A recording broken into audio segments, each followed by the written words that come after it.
Cleveland, USA, June 25th, 1957. After 15 years of work, prayer, and study, there comes into being a new church.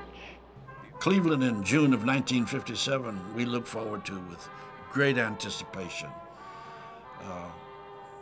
We met in downtown Cleveland. We were mostly men.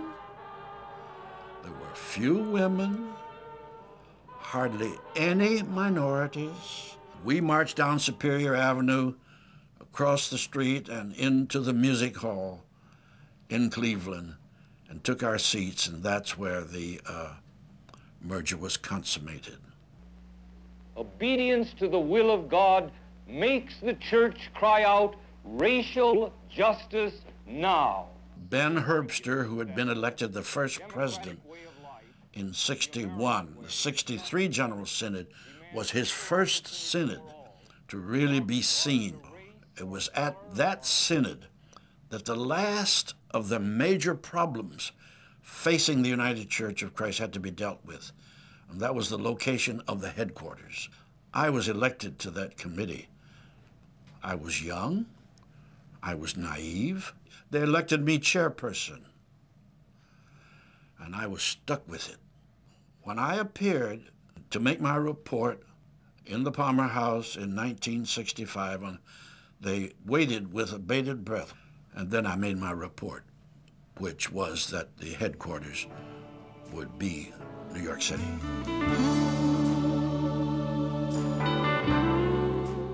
The '60s were a painful period in our country. And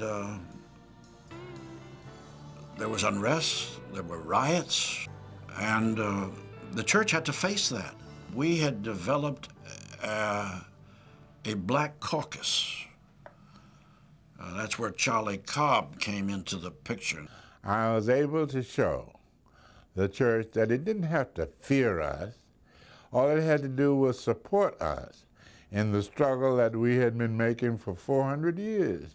One of the first movements of the church was to develop the Committee for Racial Justice. The second was to elect me as secretary of the church. In 1969, the synod was meeting in Boston.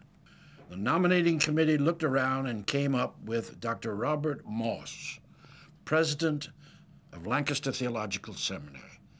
The church must give its support to those who are against war and who will make the effort and take the personal risks necessary to wipe it out. Bob was a great president. In '76, early in the year, he became ill, and we knew it and had to deal with it in our office. Well, the rules of the Executive Council are that the secretary, in the incapacitation of the president, shall become the acting president. That was a very difficult period from April till October when he died. It so happens that the Executive Council was scheduled to meet right after Bob's death and funeral. One of the first things the Executive Council did was to set up the machinery for the election of the president. My name was the first name that came up. But Helen Barnhill, the chair of the Executive Council, came out of the meeting of the Executive Council. She approached me, she was smiling. I said, "Oh my God, it's me." She informed me that I had been elected the third president of the United Church of Christ.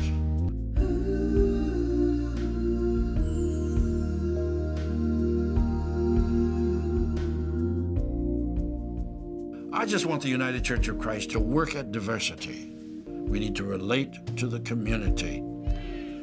Then I think we need to bring the tough issues of society to the attention of the members of our church. I just want the United Church of Christ to be a great church.